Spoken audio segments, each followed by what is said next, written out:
नमस्कार सर आणि मॅडम, माझे नाव तनिष नितीन पंधरे आहे. माझा वर्ग 6ब आहे.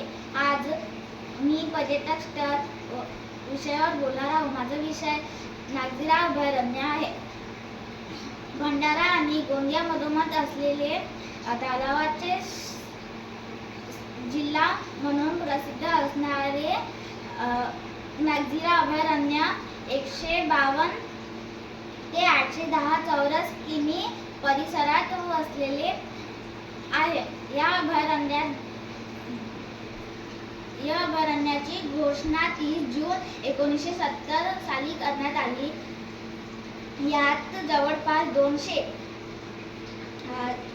पक्ष्यांची नोंद करण्यात आली आहे.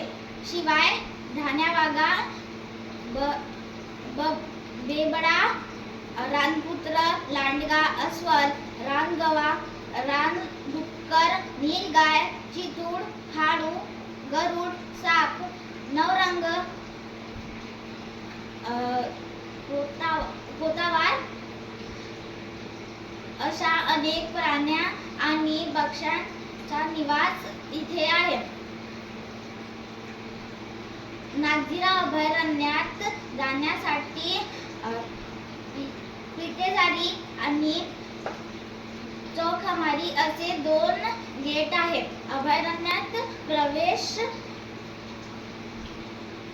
प्रवेश करण्यास रस्त्याच्या दुतर्फा तुम्हाला अनेक हरण गवत खाताना दिसते. त्यांच्या आजूबाजूला दिसणारे माकड हे दृश्य पाहण्यासारखे आहे.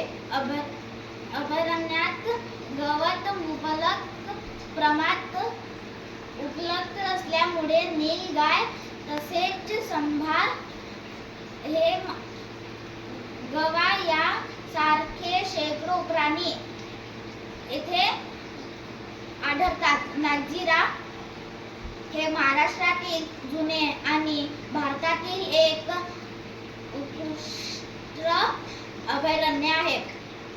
येथील घनदाट वनराई कमालीचे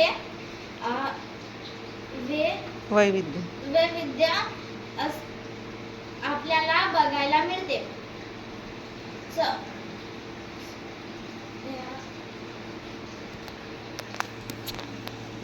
यामध्ये सागबंधू, आवळा, सप्तपर्णी,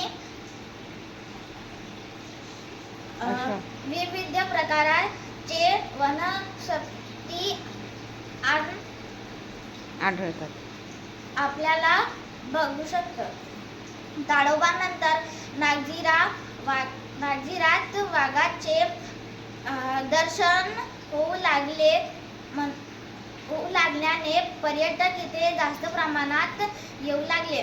तसेच महाराष्ट्रातील राजपक्षी, हरियाली पक्षी सुद्धा इथे आपल्याला बघायला मिळते. महाराष्ट्रातील सगळ्यात जास्त वन्यजीवांचे दर्शन या अभयारण्यात होते. डिसेंबर आणि जून हा कालावधी या अभयारण्यात फिरास उत्तम कालावधी आहे. धन्यवाद.